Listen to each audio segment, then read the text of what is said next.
Indo-Pacific region. The Bushfire Royal Commission hears arguments for updating the country's bushfire alert system. And no fireworks on Cracker Night. Coronavirus forces Territorians to celebrate differently this year.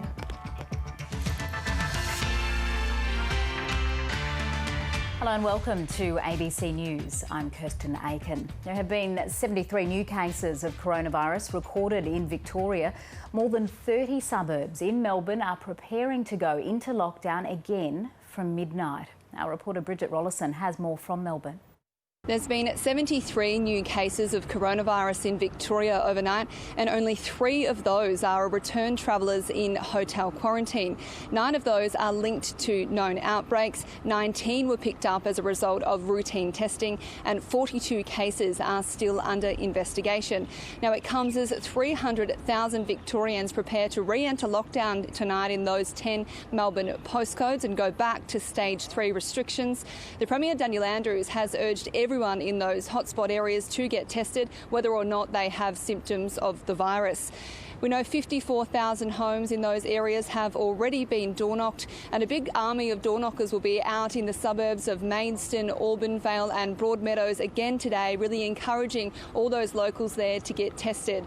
12 testing sites will also open up in and around those hotspot suburbs. Essentially, we really just need to impress upon all Victorians that this is not over. It won't be over for a long time. And the best and most important thing that we can all do, whether we're in one of these hotspot postcodes or not, is to follow the rules. Again, they're very simple. Keeping your distance, staying at home if you're sick, getting tested if you're sick, making sure that you cough into the crook of your arm, making sure that you wash your hands regularly. These are simple things, but they make a massive difference to the fight against this virus. They make a massive difference to us putting out this public health bushfire. Now, a lot of locals in those hotspot suburbs have told us that they're frustrated that it's gone back to this and they're going to be cooped up in their homes again. But a lot say that while they're disappointed, they know that this is the necessary move to stop the spread of the virus. But it really will be those businesses that will be hit hard in those hotspot suburbs. Places like gyms, cinemas and beauty salons that are going to have to close again because of these new restrictions. I'm very positive towards lockdown because I think this is how we have better control over the situation. So if we are controlling in a way where it's really needed, then I think we will be better off after a few months. But if we are not giving the right support to the government, all the frontline people, health department and stuff, it'll be very difficult for us to handle this situation in future. For me, it is a kind of disappointment as a small business owner that we will not be able to operate the business for a while again. The Premier, Daniel Andrews, has thanked people in those hotspot suburbs for their cooperation so far, but he has warned that if people in those areas do not follow the restrictions, then he might be forced to lock down further suburbs. The New South Wales government will ban people living in Melbourne's coronavirus hotspots from entering the state, and those who do could be jailed for 6 months or fined up to $11,000. Antoinette Collins reports. The New South Wales government is expected to sign off on some new public health orders which will effectively ban anyone from those Melbourne hotspots from trying to enter New South Wales. The Health Minister, Brad Hazzard, said anyone found in New South Wales from those areas could face fines of up to $11,000 or possibly even a 6-month jail term. Now, those penalties will also apply to New South Wales residents. If they choose to go and visit those locations, they too could face the same sorts of penalties. Now, the Health Minister has strongly advised New South Wales residents to avoid travelling to those parts, and has told Victorians from those areas that they are not welcome here. We are not going to accept having Victorians who fail to comply with their own laws and then try and slip across our border. If you are found here in New South Wales, you face very heavy penalties, so don't come. The Victorians are actually drafting their orders as we speak. And our orders are 90% drafted, but we're waiting to see exactly what's in the Victorian orders, just in case there's anything that needs to be modified to reflect those Victorian orders as well. But I expect that our orders will become operative from midnight tonight. Now, just how those rules will be enforced remains to be seen, given that the border between New South Wales and Victoria remains open and flights from Melbourne are still landing in Sydney. But the authorities are saying that police could be more vigilant in tracking people's movements across the border, checking number plates, for example. Airlines could also become involved with health authorities, seeing if they could potentially provide some advice on people's movements, where they're coming from and the like. When it comes to international flights, many of those that have been diverted from Melbourne are now going to other states, with New South Wales saying that they've taken their fair share of international flights and putting people up in hotel quarantine. In terms of the numbers of new cases here in New South Wales, there are 14 new COVID-19 cases, and all of them are from return travellers now in hotel quarantine. It also comes as restrictions are easing in New South Wales from today, particularly for indoor venues. They now can have as many people seated, provided they abide by the same one person per 4 square metre rule. Stadiums will now be able to accommodate up to 10,000 spectators, and things like community sports are now back on track. Scott Morrison has unveiled a more aggressive defence strategy to deal with what he says will be a more unstable world post-pandemic. The PM has warned that Australia faces regional challenges on a scale not seen since World War II. For more, Defence correspondent Andrew Green joins me now from Canberra. Andrew, this is a significant shift. Certainly is. We're seeing a very different approach to defence strategy from the Morrison government to perhaps even what we saw only 4 years ago with the Turnbull government when it released Australia's last white paper in 2016. Today there's a much grimmer picture being painted by the government, and one of more immediate threats in our own backyard.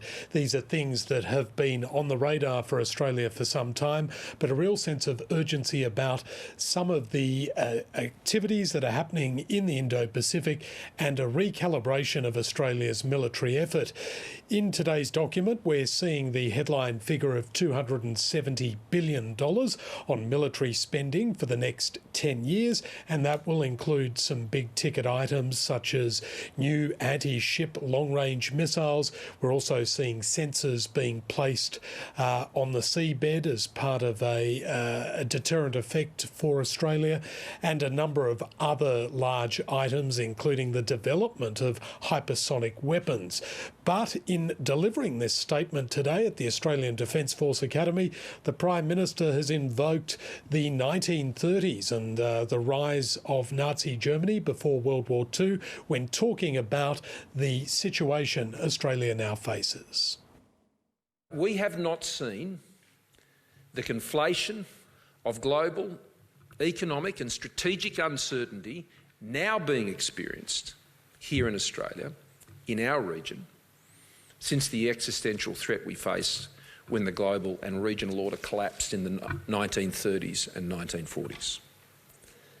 That is a sobering thought. That period of the 1930s has been something I have been revisiting on a very regular basis. And when you connect both the economic challenges and the global uncertainty, it can be very haunting, but not overwhelming. It requires a response. So, Andrew, what's been the response to the Prime Minister's statement so far? There's a broad welcoming of what's been announced and the strategic shift in terms of highlighting some of those immediate threats to Australia's north. The Prime Minister didn't mention China by name, but in the document that he released, possible conflict between the United States and China is mentioned almost a dozen times. There's certainly a lot of subtext to this about some of the activities we've seen from the People's Republic of China in terms of expansion in the Indo-Pacific. The South China Sea particularly comes to mind. But from the opposition, we heard from the Shadow Defence Minister, Richard Marles, who was broadly supportive and said that the world had certainly changed since 2016 at the time of the last defence update. I think our circumstances, though, are much more complex than they were in 2016. And I think it is timely to be having an update of those strategic circumstances and to recast our thinking, and we support the direction which is in these documents. What is really important is that Australia has defence resilience. And Andrew, there are still some questions from today's announcement, aren't there? Certainly are. There's a lot of detail to go through, but a number of things have leapt out. Particularly, was China pre-warned about this document, given that there are so many references to its activities in our region? In the past, the practice has always been for Australian diplomats to prepare our near neighbours and some further afield about what Australia is planning to announce. Perhaps in this case, with diplomatic relations at such a bad point at the moment that Australian officials weren't able to relay these messages through their diplomatic channels. Some other questions that the government is still yet to answer are things like, where will submarine maintenance occur in the future? Australia's existing Collins class are serviced in South Australia, but there is a big push from Western Australia to take a lot of that lucrative full cycle docking work. The government is saying that it still hasn't made a decision on that either. And there are a number of other projects that there are perhaps some question marks over in terms of defence spending. Okay, for now, Defence correspondent Andrew Green, thank you. And on Afternoon Briefing with Patricia Karvelis, next hour will be the opposition leader Anthony Albanese to give more on Labor's response to defence spending. That is at 4 p.m. Eastern Standard Time on the ABC News channel.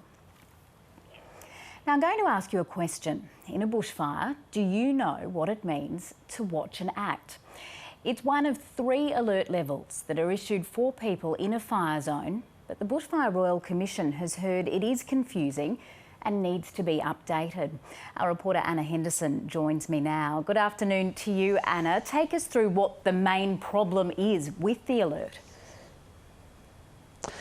Well, Kirsten, many people who were watching on or involved in any of the fire fronts over the last season would be very familiar with these 3 alert levels: advice, watch and act, and emergency warning. But what the Royal Commission has heard now over a couple of days of evidence has been some confusion about that 2nd alert level of watch and act. One piece of evidence given from Queensland local government was that their phones were ringing off the hook with people calling in asking, are we supposed to stay or are we supposed to leave? What is our role when we get this particular alert level? Today we heard from the New South Wales Rural Fire Service that a review is underway and has been since 2016 to address this question and the general alert levels more overarchingly. But we heard from Royal Commissioner Annabel Bennett QC that this is not, in her view, the time frame that she would expect these changes to be made, and she couldn't understand why there hasn't been more urgent action. But you've had, you plural, everybody has had 4 years to get this going, and you're proposing another 2 to 3 years to get it up there. I don't care how, I'm sure that there are things of much greater complexity that can be resolved in a shorter time period. And this is not, with great respect, I understand there might be various things about it, but you know what the problems are, you know what the community concerns are, you know what the issues are. We are talking about 3 sets of words here. We're not talking about a major treaty between 2 nations of multifactorial outcomes. We are talking about something that is really reasonably straightforward. I understand it might have complex inputs and you've had all the research. What I do not comprehend is how anybody nationally can say that this can wait until 2022. What has been the response from the fire services? Well, that was one of the most testy exchanges of the whole Royal Commission process so far. In terms of responding, the fire commissioners, both in Victoria and New South Wales, spoke about the extent of the research that's being conducted and the nature of the review, which is quite wide-ranging in terms of how to make sure people have the best